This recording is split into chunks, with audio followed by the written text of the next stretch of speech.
बहुत समय पहले भारतवर्ष में एक महान गणितज्ञ और खगोलशास्त्री हुए जिनका नाम था आर्यभट्ट। उनका जन्म 5वीं शताब्दी में बिहार के कुसुमपुर, आज का पटना, में हुआ था। बचपन से ही आर्यभट्ट को गणित और तारों की दुनिया बहुत भाती थी। जब बाकी बच्चे खेलते कूदते थे, तब आर्यभट्ट आकाश को निहारते और संख्याओं के खेल में मग्न रहते।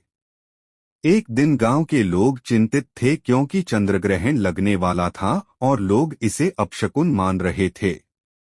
आर्यभट्ट ने सभी को समझाया कि यह कोई दैवी प्रकोप नहीं, बल्कि चंद्रमा और पृथ्वी की गति का परिणाम है। उन्होंने अपनी गणनाओं से चंद्रग्रहण का समय भी बता दिया, जो बिल्कुल सही निकला। सब लोग चकित रह गए। आर्यभट्ट ने यह भी बताया कि पृथ्वी सूर्य के चारों ओर घूमती है और वह गोल है। यह बात उस समय किसी ने सोची भी नहीं थी। उन्होंने शून्य की अवधारणा को स्पष्ट किया और दशमलव पद्धति को आगे बढ़ाया। उनके प्रसिद्ध ग्रंथ आर्यभट्टीय ने विज्ञान और गणित की दुनिया को नई दिशा दी।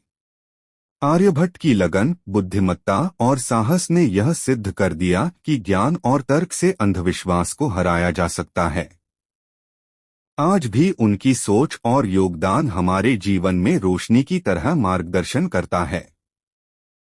भारत की झुलसाती झोपड़पट्टियों में एक गणितीय प्रतिभा ने जन्म लिया। श्रीनिवास रामानुजन, एक ऐसा नाम जो इतिहास की गलियों में गूंजता रहेगा। गरीबी की गहराइयों से उठकर गणितीय महानता की ऊंचाइयों तक पहुंचा। उनके पास न कोई औपचारिक शिक्षा थी, न कोई डिग्री और न ही कोई प्रसिद्ध गुरु जो उनका मार्गदर्शन करे। रामानुजन की यात्रा किसी चमत्कार से कम नहीं थी। न डिग्री, न गुरु, सिर्फ एक पट्टी और दिव्य अंतर्ज्ञान।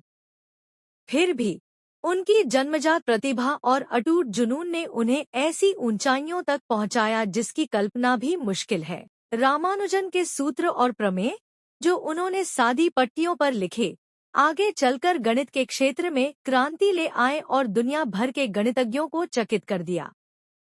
उनकी कहानी मानव संभावनाओं की शक्ति का प्रतीक है।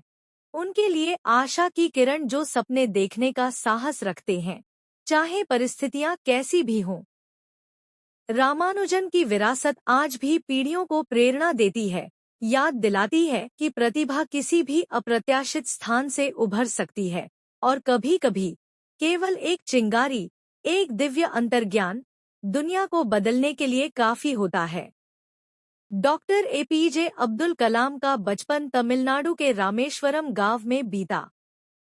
वे एक साधारण परिवार से थे। उनके पिता एक नाव चलाते थे और परिवार की आर्थिक स्थिति कमजोर थी। लेकिन कलाम के भीतर कुछ खास था, सीखने की लगन और बड़े सपने देखने की हिम्मत। जब वे स्कूल में पढ़ते थे, तब एक दिन उनके शिक्षक ने पक्षियों के उड़ने के बारे में पढ़ाया।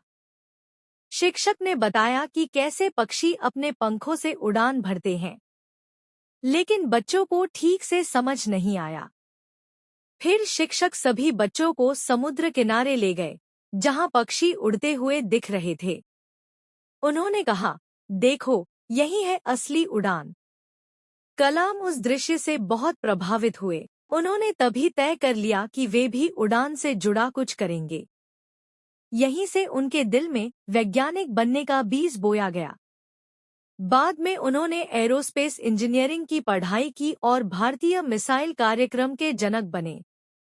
वे भारत के मिसाइल मैन और फिर देश के राष्ट्रपति बने। शिक्षा। डॉक्टर कलाम की यह कहानी हमें सिखाती है कि परिस्थिति चाहे कैसी भी हो, अगर सपना बड़ा हो और मेहनत सच्ची हो, तो कोई भी ऊंचाई पाई जा सकती है।